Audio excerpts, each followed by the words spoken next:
Hey everyone, welcome to this deep dive all about U 2.0, the Midlife Career Pivot Playbook by Dr. Apai Gupta.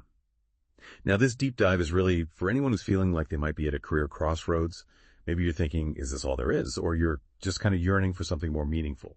So in this deep dive, we're going to break down all the key strategies and insights from the book. And the first thing that Dr. Gupta highlights is this massive shift we're seeing towards second careers. I mean, think about it, those days of like one job, one company for life, well, those are kind of fading fast, right? And there are a few reasons for this. We're living longer, we're working longer, and the gig economy, that's opened up a whole new world of possibilities. You've got platforms like Upwork and Fiverr that have made it easier to freelance or consult, so people have a lot more control over their work. And then, of course, there's AI and automation, which everyone's talking about, that's changing the job landscape pretty rapidly. But instead of fearing it, I think Dr. Gupta's point is we can think of this as a nudge to pivot into areas that are less susceptible to automation. So, areas where those uniquely human skills shine, like coaching or creative fields or strategic roles that require, that special human touch. But here's the thing that I thought was most interesting, that Dr. Gupta points out. The biggest driver of this shift is really a growing desire for meaningful work. It's not just about the paycheck anymore, right? It's about making a difference. It's about aligning your work with your values. He actually shares a story about this guy, Jeff, who was a high-level marketing executive, and he felt like he was just going through the motions. So he took a leap, and he started his own consulting firm, helping small businesses, and now he's excited about his work. He feels like he's making a real impact. So it's these kinds of stories that can really light a fire under you and show you that it's not too late to reinvent yourself. But I think a lot of people hear these stories, and they're like, okay, that sounds great, but where do I even begin? Well, that's where the 4 pillars of self-assessment come in. And this is Dr. Gupta's framework for taking stock of your professional identity. Your skills, your passions, your limitations, your opportunities. It's about getting crystal clear on what you truly want and what you have to offer. And honestly, this part really resonated with me because it's so easy to get caught up in the day-to-day and lose sight of what truly matters. But taking the time to assess these 4 pillars, I think, can be a real game changer. So the first pillar is understanding your professional strengths and transferable skills. So you spent years honing your craft, right? What are you really good at? What problems can you solve? Do you have leadership qualities that could be applied in a new setting? Dr. Gupta talks about this guy, Raj, who was in corporate sales for 20 years. And he was great at it, but he was burned out. But he realized that his real strengths were in negotiation, relationship building, and communication. So he became an executive coach. He repackaged those core skills for a new career that he actually enjoys. See, it's not just about what's on your resume. It's about those underlying talents that can translate across industries. You might be surprised at what you discover. Okay, so now that we've kind of explored your strengths, let's dive into uncovering your passions, which is the second pillar. And this is where it gets really exciting because, this is your second act. It's not just about a paycheck anymore. It's about creating something meaningful. So ask yourself, what really gets me fired up? What kind of impact do I want to have? What legacy do I want to leave behind? These can be tough questions, I know, but thinking about them can lead you to some surprising answers. Like take Sophia, for instance. She spent years as a project manager, but her heart just wasn't in it. Her passion was sustainability, so she got a certification in environmental management and landed a job as a sustainability consultant. She combined her skills with her passions, and now she's making a real difference in an area she really cares about. See, it's about finding that sweet spot where your talents meet your purpose. Now, I know all this can feel a bit overwhelming at first, but just remember, this is the journey, not a race. Take your time, reflect on these questions, and don't be afraid to dream big. This is your chance to create a career that truly reflects who you are and what you value. Okay, so let's move on to the third pillar, which is financial readiness and stability. Now, let's be realistic here. Money can be a major source of stress when considering a career change right. But here's the thing. Mid-career professionals often have a bit of a financial advantage. You've likely built up some savings, maybe have some investments, and a better understanding of managing money. The key is to be strategic. So do you have a financial cushion? Can you cut back on expenses? Maybe start a side hustle for some extra income. Do you need to invest in additional training or certifications? Dr. Gupta talks about Ethan, who wanted to move from accounting into nonprofit work, but he knew he couldn't just quit overnight. So he started offering his financial expertise to nonprofits on a freelance basis, which was pretty smart because he was building his network and gaining experience at the same time. And eventually he secured a full-time nonprofit role without taking a major financial hit. It's about understanding your financial reality and planning accordingly. Maybe you need a phased approach, but don't let finances hold you back. And then finally, we have the fourth pillar, which is assessing your health, well-being, and work-life balance. And this is crucial, especially at this stage in life. So ask yourself, is my current career impacting my health? Am I burned out? Would a more flexible role improve my quality of life? He gives the example of Lisa, who worked in investment banking for years, which is, high pressure, demanding long hours, and it took a toll on her health. So she moved into financial consulting. She was still using her skills, but in a way that gave her more control over her schedule. She reduced stress. She improved her health. She created a more balanced life. It's not just about the job. It's about the whole package, right? So before making any big decisions, really take the time to assess all four pillars. Be honest with yourself, understand your strengths and limitations, and set yourself up for success. Now, a second career isn't just about getting a new job. It's about creating a life that allows you to thrive for years to come. And that means prioritizing your health and well-being. Too often we sacrifice our health in pursuit of professional success. But Dr. Gupta really stresses that true longevity, it's about more than just adding years to your life. It's about adding life to your years. So he emphasizes that a fulfilling career transition should prioritize long-term well-being, ensuring you have the physical vitality, mental resilience, and emotional stability to really enjoy your success to the fullest. And he offers some really great advice on how to sustain peak performance while still taking care of yourself. So first, he talks about shifting your focus from time management to energy management. So instead of just trying to cram more into your day, pay attention to your energy levels and adopt habits that help you sustain them. So that might include things like prioritizing sleep, staying hydrated, eating nutritious foods, and taking regular breaks to move your body. He also suggests focusing on strength and mobility rather than just endurance. So incorporate strength training yoga or posture correction exercises into your routine to prevent, long-term physical decline and maintain an active lifestyle well into your later years. And don't underestimate the importance of recovery. Prioritize deep sleep, manage stress effectively, and incorporate mindfulness practices into your day to prevent burnout and maintain your mental well-being. He even encourages adopting proactive health measures. So don't wait until you're feeling sick to take care of your health. Get regular checkups, consider personalized nutrition plans, and explore longevity-based fitness approaches to extend your peak years and prevent illness before it even manifests. He shares the story of Mark, who was a high-performing consultant who spent decades pushing himself to the limit without really considering his health. And when he transitioned into a portfolio career at 50, he found himself struggling with low energy and chronic stress. So he made some changes. He started prioritizing strength training. He adopted a recovery-focused nutrition plan, and he learned to kind of detach from the need to overwork. And as a result, he not only regained his vitality, but he actually extended his career potential well into his 60s. It's a great reminder that taking care of yourself isn't selfish.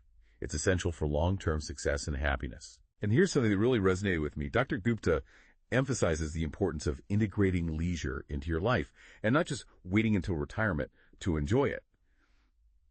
We often postpone our passions and pleasures, telling ourselves we'll have time for them someday. But true longevity is about finding joy in the everyday, making sure that work doesn't overshadow the things that make life worth living. So reclaim those forgotten passions, whether it's playing music, painting, learning a new language, or simply spending time in nature. Make time for activities that bring you joy and replenish your energy. He also highlights the value of unstructured time. In our always-on world, it's easy to feel like every minute has to be scheduled and optimized. But peak life enjoyment comes from having flexibility, spontaneity, and downtime. So resist the urge to fill every slot in your calendar and allow yourself some breathing room. And don't wait until retirement to travel and experience the world.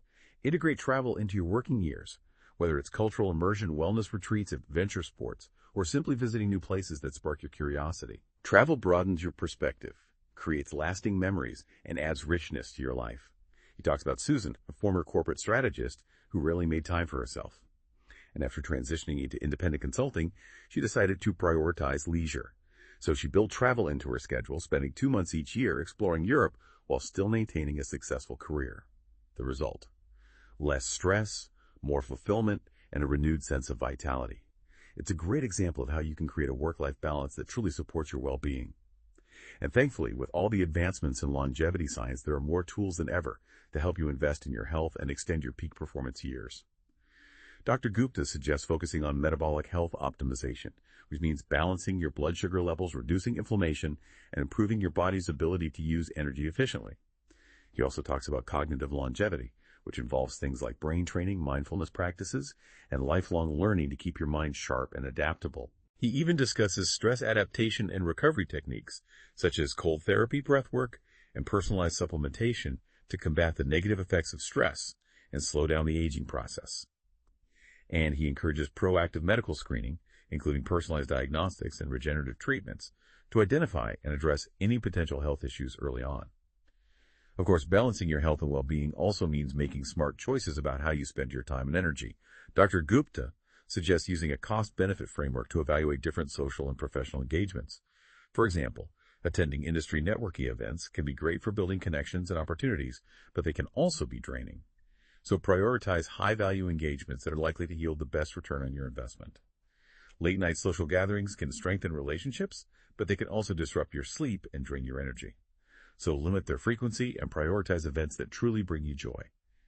Taking up a new hobby might require some initial effort, but it can pay off in the long run by enhancing cognitive resilience and increasing your overall life satisfaction. Volunteering and mentorship can be incredibly fulfilling and impactful, but it's important to choose roles that align with your passions and make sure you're not spreading yourself too thin. High-intensity sports can improve your health and longevity, but they also require discipline and adequate recovery. Adapt the intensity to match your physical condition and make sure it fits into your overall lifestyle. The key takeaway here is to be mindful of how you're spending your time and energy. Make choices that align with your values, support your well-being, and contribute to your overall sense of fulfillment. Remember, success isn't just about professional achievements. It's about creating a life that you can truly enjoy for decades to come. By prioritizing your health, integrating leisure, and adopting longevity strategies, you can maximize both your career impact and your personal happiness. So you've successfully transitioned into your second career. You're taking care of your health. You're finding joy in the journey. What's next? Well, Dr. Gupta emphasizes that a career transition isn't like a one-time event. It's the start of an ongoing evolution. The real measure of success isn't just landing in a new field. It's about thriving, sustaining, and continuously reinventing yourself to stay aligned with your evolving aspirations, your health, and your circumstances. He calls this redefining success for the long haul, and he highlights 4 core pillars of long-term career fulfillment. The first pillar is continuous learning and adaptation. You know, industries are constantly evolving, and to stay relevant and impactful, you need to commit to lifelong learning. This could involve formal education, peer networks, online courses, or even just exploring new topics and ideas that spark your curiosity. The key is to remain curious and open to new ways of thinking and doing things. The second pillar is optimizing for purpose and enjoyment. Work shouldn't just be about a paycheck. It should be a source of fulfillment, both emotionally and intellectually. So choose roles, projects, and industries that align with your passions and allow you to make a meaningful contribution. When you're engaged and excited about your work, it doesn't feel like a chore. It feels like a calling. The third pillar is strategic leverage of your time, influence, and resources. Instead of just trading hours for income, think about how you can scale your impact. Consider teaching, taking on advisory roles, investing in promising ventures, or even creating systems and teams that allow you to multiply your output without increasing your personal workload. By working smarter, not just harder, you can achieve greater results and create a more sustainable career. And finally, the fourth pillar is sustaining your health, wellness, and longevity. Remember, your career ambitions shouldn't come at the expense of your physical and mental well-being. Make time for leisure, prioritize your health, and nurture your relationships. These are the things that truly enrich your life and allow you to enjoy your success to the fullest. By balancing these 4 pillars, you can create a career that is not only successful, but deeply rewarding and sustainable. As you move further into your second career, your focus might shift from personal achievements to building a legacy. What do you want to leave behind that continues to create value even after you step away? Dr. Gupta suggests several ways to build a meaningful legacy. One is through mentorship and knowledge transfer. By sharing your expertise with the next generation of professionals, you can ensure that your insights and experiences live on and continue to make a difference. Another way is by creating lasting institutions. Whether you found a business, launch a nonprofit, or develop an educational initiative, structured efforts can create a ripple effect that impacts countless lives. By building something that outlives your direct involvement, you can leave a lasting mark on the world. He also highlights the importance of thought leadership. By writing, speaking, or contributing to policy discussions, you can share your expertise and shape the future of your industry. Your ideas can continue to influence and inspire others long after you've moved on. And finally, he encourages philanthropy and social investment. By giving back to causes that matter to you, whether through donations, advisory roles, or community involvement, you can extend your influence beyond your personal and career goals and make a positive impact on the world. He shares a great example of Bill Gates, who, after stepping down from Microsoft, redirected his energy and resources into global health and education philanthropy. His work through the Gates Foundation has had a profound impact on countless lives, arguably exceeding the impact of his initial success with Microsoft. It's a powerful reminder that reinvention doesn't stop at a second career. It can become a catalyst for world-changing contributions. Now, even with the most meticulous planning, we can't predict the future right. Unexpected events, economic downturns, or personal circumstances can throw a wrench into even the best-laid plans. That's why it's so crucial to develop resilience and adaptability. Dr. Gupta offers some practical advice on how to prepare for life's uncertainties. First, maintain financial flexibility. Keep some liquid assets, diversify your investments, and build a contingency fund to help you weather any unexpected storms. Having a financial cushion can provide peace of mind and allow you to make decisions without feeling pressured. He also emphasizes the importance of mental and emotional resilience. Develop healthy coping mechanisms, things like meditation journaling or cognitive reframing techniques to help you manage stress and navigate tough situations. By building your inner strength, you'll be better equipped to handle whatever life throws your way. He also suggests creating multiple streams of work or income. Avoid over-reliance on a single source by integrating consulting advisory work or freelance projects into your career portfolio. Having multiple income streams can provide a safety net and reduce the impact of any unforeseen circumstances. And finally, make self-assessment an ongoing practice. Regularly check in with yourself to ensure your work health and goals are still aligned with your evolving needs and priorities. Life is a journey, and as you grow and change, your career should evolve along with you. Throughout the book, Dr. Gupta shares inspiring examples of people who have successfully reinvented themselves, proving that it's never too late to pursue a fulfilling and meaningful career. He talks about Maya Angelou, who transitioned from a dancer and singer into a celebrated poet and civil rights activist. Julia Child went from being an intelligence officer during World War II to becoming a culinary icon and beloved television personality. Arnold Schwarzenegger went from bodybuilding and acting to serving as the governor of California and advocating for important policy changes. Vera Wang was a figure skater and journalist before finding her true passion as a fashion designer at the age of 40. And even Colonel Sanders experienced multiple career setbacks before finding success with KFC at the age of 65. These individuals prove that reinvention is possible at any age, and that it's often the unexpected turns in life that lead us to our most fulfilling destinations. So as you embark on your second career journey, remember that it's not just about finding another job. It's about crafting a life of impact, fulfillment, and longevity. Use your experience, leverage your influence, prioritize your well-being, and embrace the journey. Your second career is an opportunity to create something truly meaningful and leave a lasting legacy that extends far beyond your own professional achievements. And that concludes our deep dive into You 2.0, the Midlife Career Pivot Playbook. Remember, your career journey is a marathon, not a sprint. Embrace the process, stay adaptable, and never stop learning and growing. With the right mindset and a strategic approach, your second career can be the most rewarding and impactful chapter of your professional life. You've got this.